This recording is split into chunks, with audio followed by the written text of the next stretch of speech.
오늘 함께 나눌 말씀은 갈라디아서 4장입니다.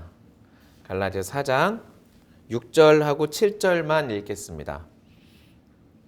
같이 읽을까요? 너희가 아들임으로 하나님의 그 아들의 영을 우리 마음 가운데 보내사 아빠, 아버지라 부르게 하셨느니라. 그러므로 내가 이후로는 종이 아니요 아들이니 아들이면 하나님으로 말미암아 유업을 받을 자니라. 아멘. 지난주에 이제 말씀이 끝나고 났는데 문자가 왔어요. 문자가 이렇게 왔습니다. 근데 궁금한 게 있는데요. 그 시대 자녀에게 몽학 선생이 교육을 담당했잖아요. 그럼 저희한테는 전도사님이 몽학 선생인 거예요? 성경이 몽학 선생인 거예요? 라고 메시지가 왔습니다. 네, 제가 이걸 보고 많이 고민을 했습니다. 이게 한참 잘못 전해졌나? 아무튼 비슷한 뜻이긴 한데, 그래서 제가 이거를 이렇게 설명을 하려다가 참 공교롭게도 갈라디아서 3장에서 이 몽학 선생에 대한 이야기가 나오지만 갈라디아서 4장은 그거를 확장시키고 있거든요. 그래서 제가 일부러 말씀을 이제 확장해서 지난주에 했던 거를 확장해서 설명하거나 고민하려고 한 게 아니라 갈라디아서 4장이 원래 그렇습니다. 그러니까 3장에서 다 못한 논리의 전개가 4장에서 이어지거든요. 3장에서 했던 몽학 선생이란 말은 정확하게 얘기하면 뭐냐면 율법이 곧 몽학 선생이죠. 아멘. 그러면 몽학 선생은 노예인, 그러니까 그러니까 종이며 노예인 신분으로 귀족의 아들을 가르쳤죠. 그러면 몽학 선생 자체는 귀족이 아닌 거예요. 자유인이 아니에요. 몽학 선생이 더 낮은 거죠, 계급이. 그런데 귀족의 아들을 가르쳤던 거잖아요. 그러면 몽학 선생이 율법이 이제는 더 이상 필요하지 않고 누가 필요하다? 성령, 믿음으로 나는, 믿음으로 구원받는, 믿음으로 의에 이르는 성령이 필요하다. 그래서 몽학 선생은 율법이며 성령이 바로 새로운 신분증인 거예요. 그래서 하나님의 자녀가 되는 신분증인 거죠.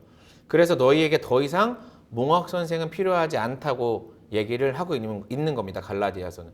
그런데 저는 제가 지난주에 뭐를 말했냐면 역설적으로 하나님의 자녀가 된 사람은 몽학 선생은 아니지만 왕의 자녀로서의 공부와 고민이 필요하다는 말씀을 드린 거죠. 자, 그러면 갈라디아서 4장은 뭐냐? 이제 요 내용이 더 강조가 되는데 오늘 함께 나눌 말씀의 시작은 창세기에서 시작됩니다. 우리 창세기 12장 2절을 한번 볼까요? 1절, 2절을 같이 볼까요? 함께 읽읍시다. 여호와께서 아브라함에게 이르시되 너는 너의 고향과 친척과 아버지의 집을 떠나 내가 너에게 보여줄 땅으로 가라. 내가 너로 큰 민족을 이루고 내게 복을 주어 내 이름을 창대하게 하리니 너는 복이 될지라. 아멘. 하나님께서 아브라함을 부르셨습니다. 아브라함을 하나님께서 부르셨는데 우리 이제 개역 한글에서는 본토 친척 아버지 집이라고 나오고 개역 개정에서는 너의 고향과 친척 아버지의 집을 떠나서 내가 너에게 분부한 땅으로 가라라고 합니다. 그러면서 너는 그 개역 한글에서는 복의 근원이었지만 우리 개역 개정에서는 뭐라고 표현합니까? 따라합시다. 너는 크게 너는 복이 될지라. 다시 한번 복이 될지라. 옆에 사람 한번 얼굴을 보시고 말씀해 주세요. 너가 복이 될 거야.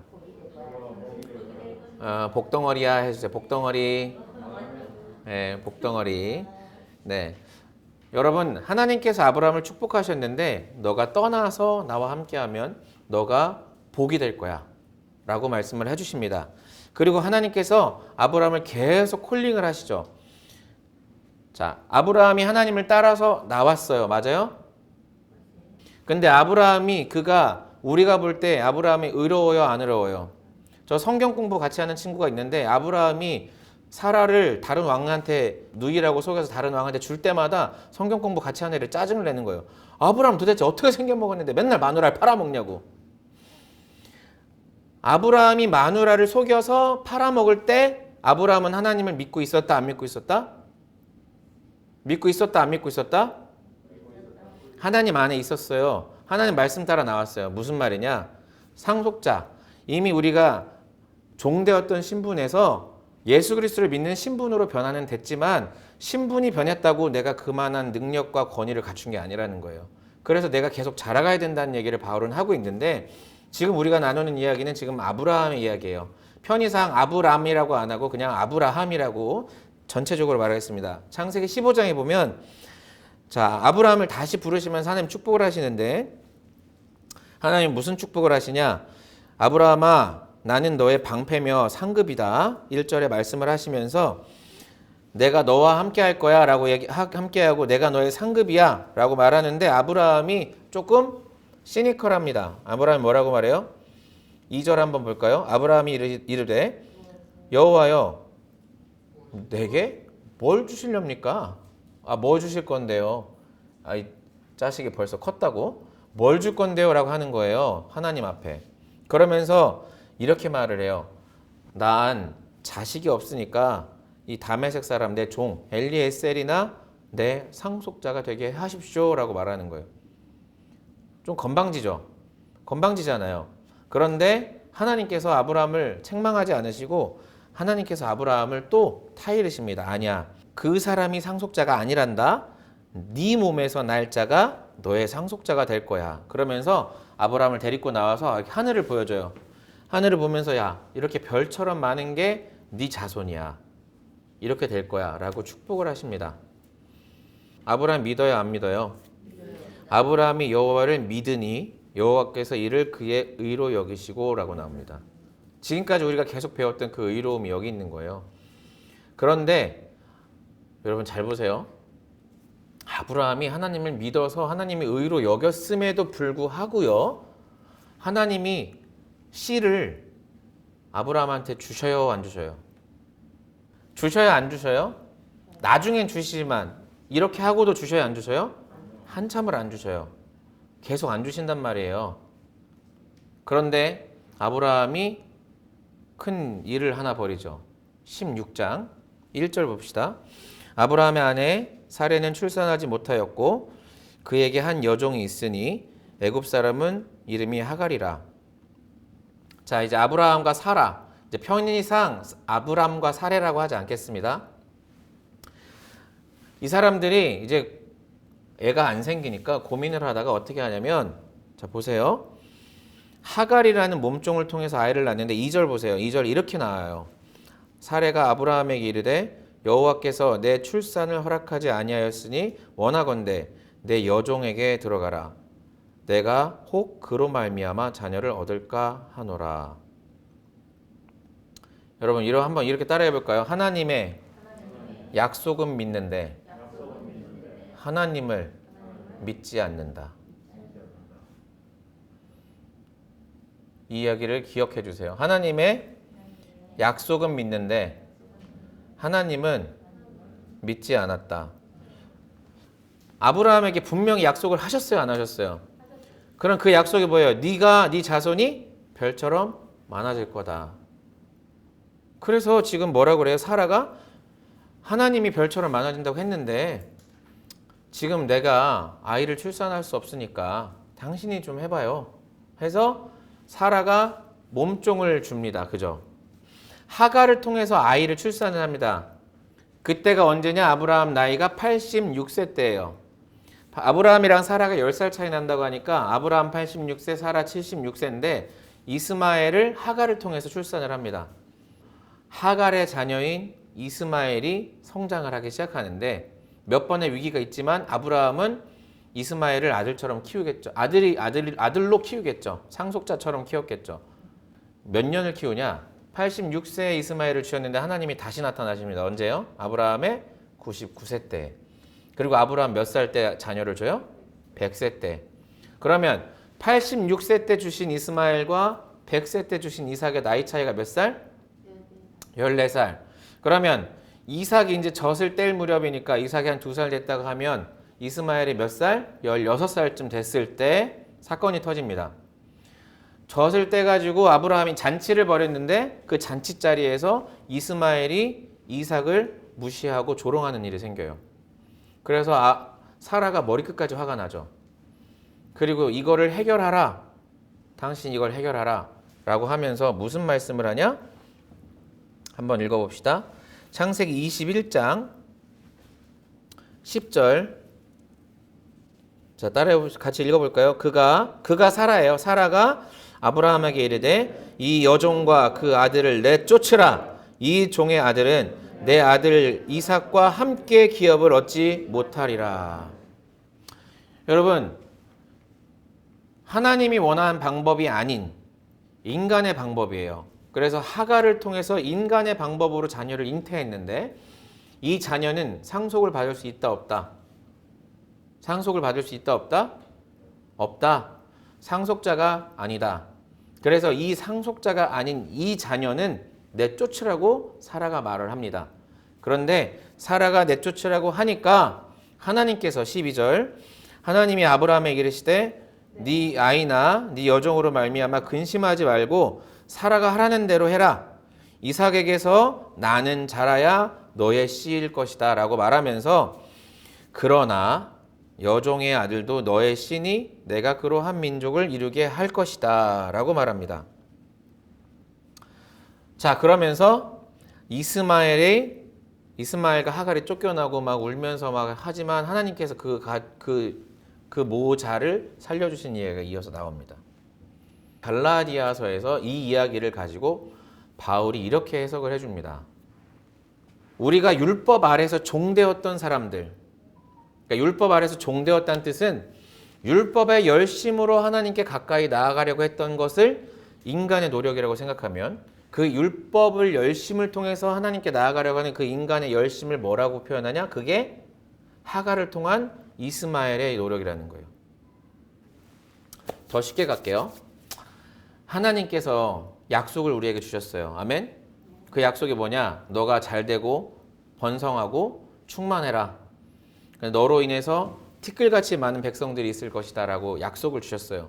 근데 어떻게 해야 한다고 그랬어요? 너의 씨로 사라를 통해서 주실 거라고 했는데 하나님께서 말씀하신 약속, 번영할 거다, 충만할 거다라는 건 믿었어요. 그죠? 맞아요? 그런데 그 약속은 믿었는데 하나님을 신뢰했어요? 안 했어요? 하나님을 전적으로 신뢰했어요? 안 했어요? 하나님을 전적으로 신뢰했으면 더 기다렸어야죠.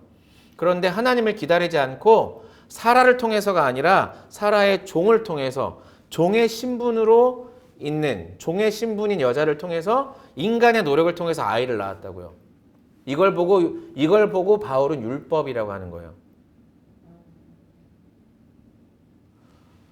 그러면 사라와 아브라함은 아브라함 100세, 사라 90세니까 생물학적으로 물론 지금과 기대 수명은 다르지만 생물학적으로 그들이 아이를 낳을 수 없는 경수가 끊어진 이미 폐경 상태에 있던 사라를 통해서 아이가 나올 수 있어요? 없어요?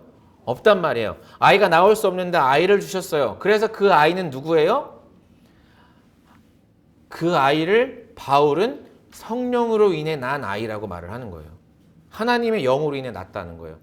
그래서 하나님의 영으로 인해서 낳았다. 그게 이삭이다. 이 말은 무슨 말이는 거 같냐? 여러분은 아브라함의 자녀예요? 아니에요?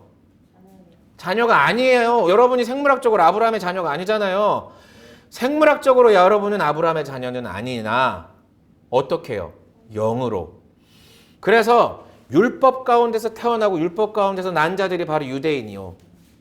여러분은 성령을 통해서 죽을 수밖에 이미 폐가 끊어졌고 나을 수 없고 죽을 수밖에 없는 우리 인생인데 성령을 통해서 하나님께서 허락하신 이삭이라는 생명처럼 하나님께서 성령을 통해서 동정녀 마리아를 통해서 사람의 힘이 아니라 성령을 통해서 예수를 주신 것처럼 우리는 믿음, 그 예수 그리스도를 믿는다는 그 믿음을 통해서 하나님의 자녀가 됐기 때문에 우리야말로 아브라함의 적법한 후손이란 뜻이에요.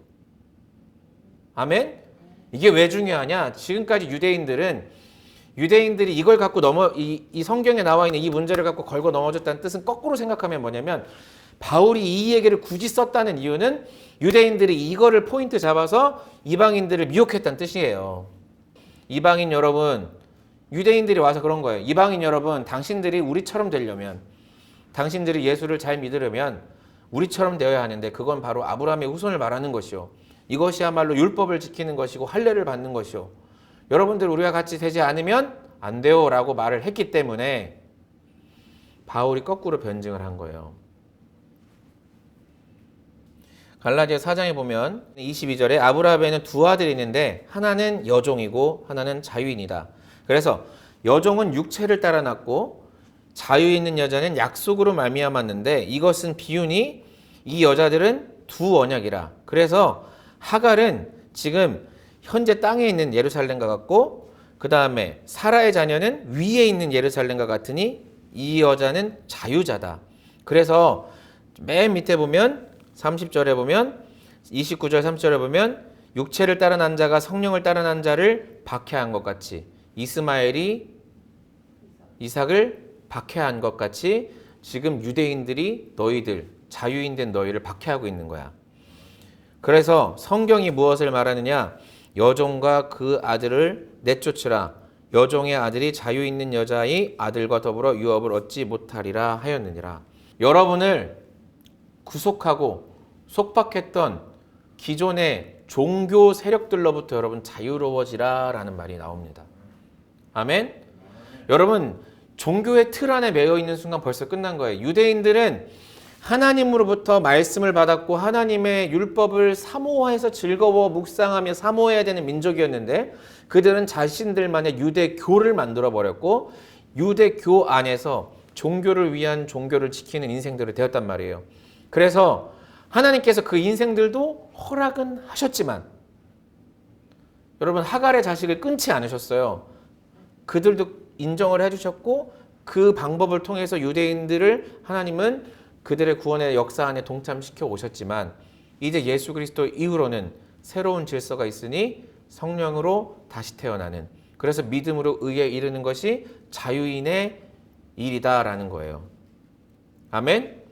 그런데 왜 자꾸 바울이 이런 얘기를 하냐? 우리가 아까는 유대인을 이야기했지만 오늘은 그 유대인이 아닌 다른 관점을 한번 볼 거예요. 4장 8절 시작.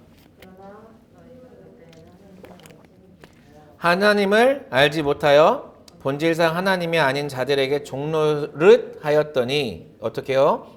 이제는 너희가 하나님을 알 뿐 아니라 더욱이 하나님이 아신 바 되었거늘 어찌하여 다시 천박한 초등 학문으로 돌아가서 그들과 다시 그들에게 종노릇 하려 하느냐에서 끝나지 않고 여기까지가 뭐예요? 여기까지가 율법.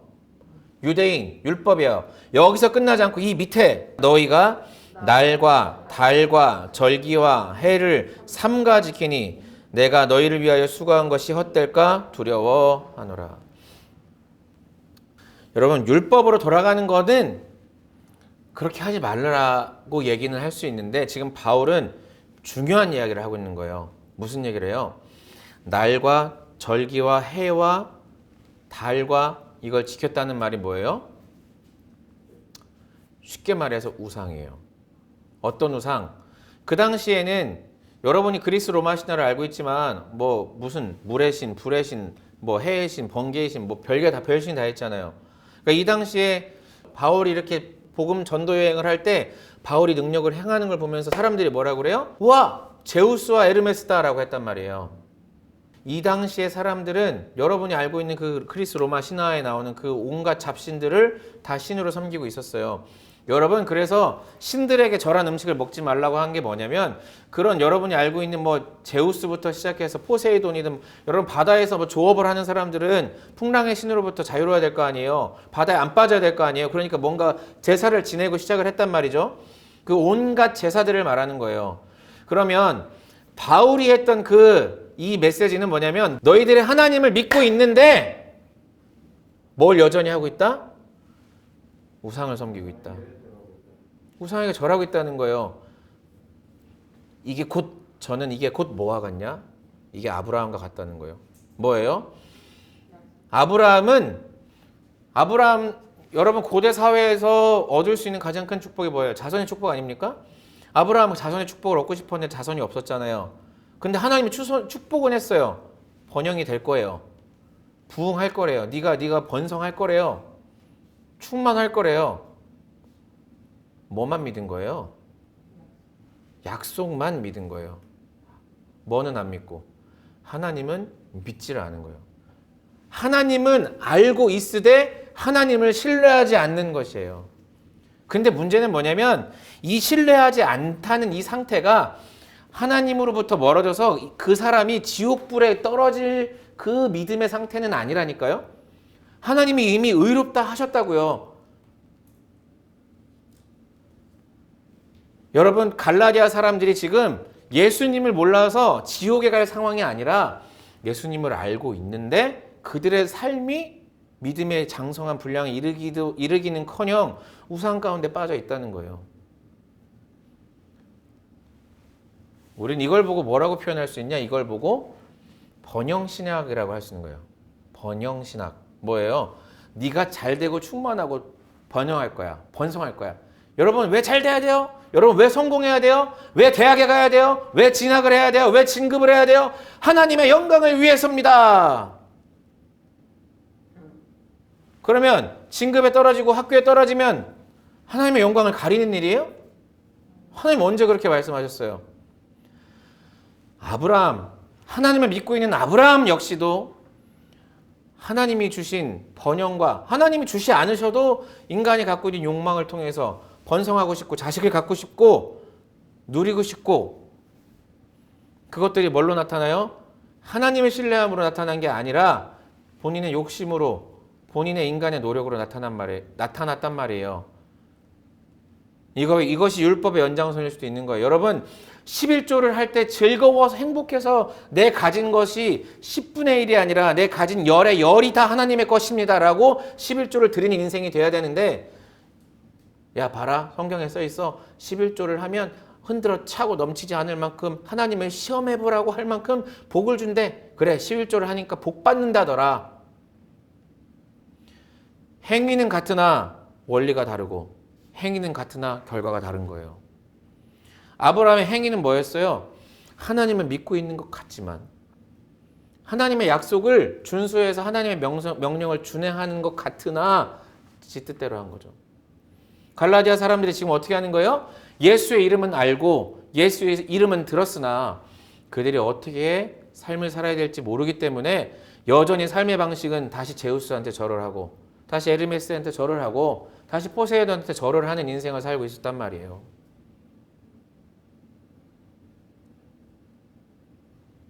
우리가 그렇게 살고 있죠. 하나님을 신뢰한다고는 하나 내 통장 잔고가 불편하고 하나님을 신뢰한다고는 하나 오늘 내가 진급을 해야 하고 하나님을 신뢰한다고는 하나 오늘 내 삶의 우선순위를 정할 때 내 목구멍에 풀칠을 할 수 있는 것들을 선택하는 것이 우리들의 삶 아닙니까? 그래서 성경은 상속자에 대해 뭐라고 말을 하고 있냐? 로마서 8장 17절입니다. 시작. 자녀이면 또한 상속자 곧 하나님의 상속자요 그리스도와 함께한 상속자니 우리가 그와 함께 영광을 받기 위하여 고난도 함께 받아야 할 것이라. 아멘. 우리는 이 말씀을 어떻게 봐요? 자녀이면 상속자니 끝. 조금 더 많이 봐요. 어디까지 봐요? 우리가 그와 함께 영광을 받을 것이다. 근데 그 뒤에 뭐는 안 봐요? 상속자에게는 뭐가 있다고요? 영광이 있다고요? 영광을 받기 위한 고난이 함께 있어요. 우리 잘 알고 있잖아요. 역사를 보면은 왕의 자녀, 왕의 세자, 그죠? 그 왕의 후계를 잇기 위해서 왕의 교육을 받는데 그게 얼마나 혹독하고 어렵습니까? 그 자리가 여러분 왕이라고 하니까 세상에서 좋은 거 다 먹고 물론 또라이 같은 왕들도 있지만 그 백성들을 다스리기 위해서 얼마나 그 엄한 법도와 룰로 그들을 가르칩니까? 여러분 우리는 상속자라고 하면서 우리는 뭐만 생각해요? 상속자의 권한과 권리와 번영과 풍요와 여유만을 이야기하죠. 사실 상속자는 그 상속을 하나님이 주신 그 뜻을 이 땅에서 이뤄가기 위해서 이 땅에서 고난도 받아야 되고 아픔도 받아야 되는 거죠. 그렇잖아요. 친구들 때문에 아프기도 하고 전도하다 보면은 박대를 당하기도 하고 또 주의 말씀을 따라 살다 보면 내가 예수님을 믿는다는 이유 하나만으로도 우리가 얼마나 많은 시련을 겪습니까? 그런데 그 전투의 현장, 전쟁의 현장인 우리의 삶이 왜 그렇게 미화되어 있냐고요. 번영신학으로. 예수 믿으면 잘 될 거야? 예수 믿으면 뭐 병이 다 낫을 거야? 안 낫을 수도 있다니까요. 여러분, 그럼 예수님 제자들은 어떻게 했어요? 제자들 12명 중에 11명이 다 가장 비참하게 죽었잖아요. 십자가에서 거꾸로 매달려 죽고, X자로 죽고, 톱에 켜서 죽고, 산채로 껍질이 벗겨져서 죽고, 우리가 상상할 수 없는 죽음을 당했는데도 이 초대교회 사람들은 우리가 지금 믿고 있는 것처럼 이렇게 편안하게 예배당 안에서 예배를 드리는 게 아니에요. 이들은 언제든지 회당에서 매를 맞고 죽임을 당하고 처형을 당하고, 물론 박해가 본격적으로 시작된 시대도 있고 아닌 시대도 있어요. 그러나 이 성경의 시대가 조금씩 차이는 있지만 본격적으로 박해가 시작되면 그들이 정말 말도 못할 비참한 죽음을 맞이하는데, 그들이 믿음을 저버리지 않는 것은 뭐예요? 그들이 이 말씀을 듣고 그들이 드디어 나는 자유인이 되었다, 상속자가 되었다, 내가 바로 그 아들이다?